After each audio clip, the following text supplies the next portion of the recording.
جب بھی کوئی انسان کسی مشکل یا پریشانی میں ہوتا ہے تو اللہ کی طرف رجوع کرنا اور اس سے مدد مانگنا سب سے اچھا طریقہ ہے۔ اسلام میں ایسی کئی دعائیں بتائی گئی ہیں جو مصیبتوں کو آسان کرنے میں مدد کرتی ہیں۔ یہاں کچھ دعائیں دی گئی ہیں جنہیں آپ اپنی پریشانیوں کو دور کرنے کے لیے پڑھ سکتے ہیں۔ 1 انا للہ و انا الیہ راجعون، انا للہ و انا الیہ راجعون۔ یہ دعا اس وقت پڑھی جاتی ہے جب کوئی مصیبت آئے۔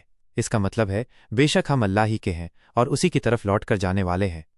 یہ دعا پڑھنے سے انسان کو صبر اور سکون ملتا ہے، کیونکہ اسے یاد آتا ہے کہ سب کچھ اللہ کی مرضی سے ہوتا ہے اور وہی ہر مشکل کو آسان کر سکتا ہے۔ 2 لا الہ الا انت سبحانک انی کنت من الظالمین، لا الہ الا انت سبحانک انی کنت من الظالمین۔ یہ دعا آیت الکریمہ کے نام سے بھی جانی جاتی ہے۔ یہ سورہ انبیاء کی آیت سپاسو کا حصہ ہے اور اسے حضرت یونس علیہ السلام نے مچھلی کے پیٹ میں پڑھا تھا۔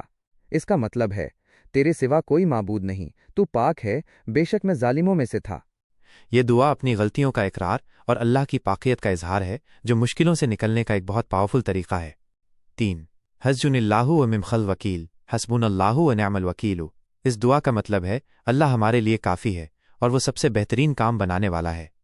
جب آپ کسی بڑی پریشانی یا ڈر میں ہوں تو اس دعا کو پڑھنے سے اللہ پر آپ کا بھروسہ مضبوط ہوتا ہے اور آپ کو سکون ملتا ہے۔ 4 اللہم انی اعوذ بک من الہم والحزن والحزن والجخل والقصل والجخل والجخل وغزجۃ الرزاز۔ اللہم انی اعوذ بک من الہم والغزن والعجز والکسل والبخل والجبن وضلع الدین وغلبۃ الرجال۔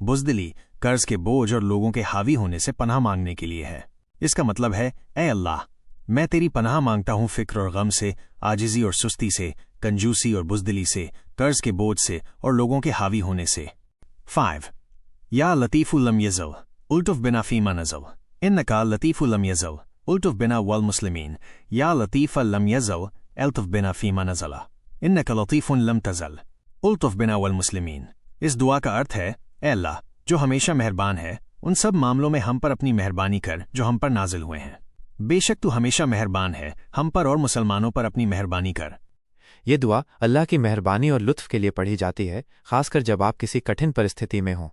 دعا پڑھنے کے کچھ مہتوپورن پہلو۔ یقین، دعا کرتے وقت اللہ پر پورا یقین رکھیں کہ وہ آپ کی سنے گا اور آپ کی مشکلوں کو آسان کرے گا۔